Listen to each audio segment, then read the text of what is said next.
Now, joining me is, as always on a Monday evening, Douglas Murray, best-selling author and associate editor of The Spectator. Douglas, let's start with your sage words of advice for Republicans, and I think this extends to Conservatives everywhere, and that's to leave the empty-headed celebrities to the left. Yes, that's right, Rita. It's very interesting. In recent years, Conservatives have routinely and rightly lambasted and laughed at the left for seeking the endorsements of empty-headed celebrities, Hollywood stars, pop idols, all sorts of influencers. The right constantly laughed is when Leonardo DiCaprio's endorsement was sought by Hillary Clinton and so on. But now, very interestingly, the right has fallen into its own trap, I say, in significant part, particularly in America. In recent years, it's been very hard to identify any, as it were, prominent conservative celebrity. In America, there's the actor Jon Voight, lovely man, but doesn't balance out the star wattage of the left-wing activist celebs. But then we had the Kanye West phenomenon. And Kanye West, of course, as I'm sure lots of people watching know, has just huge following, was booted off social media some time ago, was recently allowed back on. And a lot of the right sort of celebrated this. He immediately sent out a tweet, or very swiftly sent out a tweet that was just undeniably anti-Semitic. And then the people who'd sort of been celebrating Kanye because he'd sort of, come out for Trump in the past a bit and so on, were left in exactly the position that the left has been in recent years, whenever one of their favored celebrities suddenly says something ditzy or offensive or really wrong. And I say, there is actually a lesson in this, which is something I think that right and left need to learn, which is, there's politics and there's celebrity, and there's a slight crossover, but you should hope it will be as minimal as possible. I suggest that we should wish to hear celebrities talking about politics about as much as we'd want our politicians to pick up a microphone and start singing. They are non-overlapping magisteria. And I think that the whole Kanye West debacle, which is what it has been, should be a reminder to the right and left to take politics more seriously than we have been. Now, let's talk about the shambolic reign of Liz Truss. I mean, I cannot keep up with what's happening here, the U-turns, the resignations. She's certainly no Margaret Thatcher, is she? Well, no. I mean, there's this sort of expectation always the Conservative Party has that if they elect a woman leader, they're going to get Margaret Thatcher Mark II. I suggest it's unlikely. Margaret Thatcher would be a unique and extraordinary phenomenon. I don't think they produce people like that very often at all. The Liz Truss experience so far has been extraordinarily painful for the UK. It seems that the UK is burning through politicians and indeed prime ministers very fast at the moment. I arrived into London the week after the mini budget and was rather stunned, I have to say, to hear various Conservatives saying things like, we've got to get rid of her. And, I thought, really, after 3 weeks already?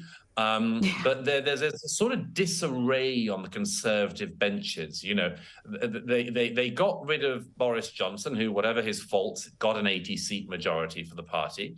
They heaved him out. And there was always this question of, well, what next? And of the two candidates, the party members voted for Liz Truss.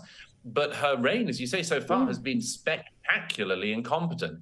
She's now had to fire her chancellor, who did what she told him to do in the mini budget. The markets have reacted appallingly to her decisions. She's U-turned. She's lost whatever credibility she had. But I think there's some kind of lesson in here. I mean, all democracies are going through sort of difficulties at the moment. But the way in which Britain in particular is just burning through politicians is a very disturbing phenomenon. Oh, it is. And you've got all sorts of other issues there. obviously the concerns with the energy crisis, but also the illegal immigration crisis continues. More than 1,000 people came illegally on 25 boats in just one day around a week ago. And you've written about the absurdity of housing these illegal arrivals in castles.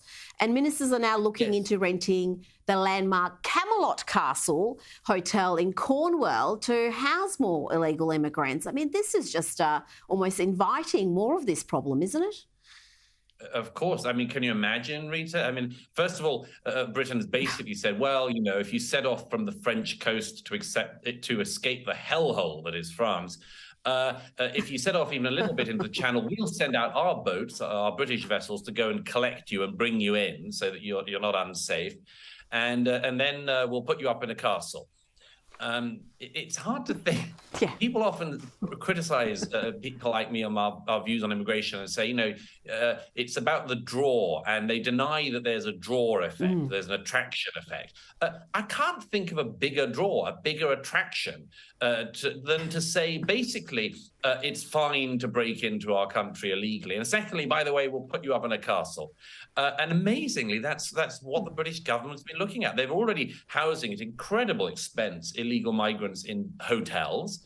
And there's just a sort of tinderbox feeling about this, I think, at some point. You know, it's just in a time when ordinary British families who've played by the rules and all that sort of thing, just like families in Australia, you played by the rules, you paid your taxes, and now you've got these soaring costs of living, energy crises, mortgage hikes, and all the rest of it. Never mind young people trying to get on the property ladder. And that's if you obeyed the rules. But yet, if you break the rules, the state, it seems, will do everything possible to accommodate you. There's a fundamental unfairness in that, as well as everything else. It's just an unfairness that I don't think public should put up with. No, and we don't put up with it in this country. That's one thing we seem to have some agreement across both the left and the right, that you cannot have these pull factors. I mean, you can have all the push factors you like, but you've got to have a sound border protection policy, and the UK certainly does not have that. Now, a royal update, the Mirror's reporting that King Charles is absolutely devastated by what has happened with his relationship with Harry, and he does want to reconcile. But is there any chance of that happening, Douglas, if Prince Harry goes ahead with his book and continues to publicly attack the family? It's extremely hard to see, isn't it? I mean, there's a set of things coming up. There's the Sussex's Netflix series. There's Prince Harry's memoir. It's hard to imagine a time that this could land well. You know, Netflix and Prince Harry's publishers will want to get the book and the series out ahead of the coronation. Well, that will cause all sorts of problems. Instead of the coronation being a happy event, it'll be laden down with the latest claims and the moans of the Sussexes. Put it off till after the coronation, and it's not much better. So the couple it's like they've announced a couple of time bombs they've set off to go off under the royal family. And I've said to you before, Rita, I mean, I just wish that this couple could put anyone ahead of themselves, but it seems they can't. Not even their nearest and dearest. No, and the way they behaved when they knew the Queen was ailing, I think people won't forgive or forget that too quickly either. Douglas Murray, thank you so much for your time this evening.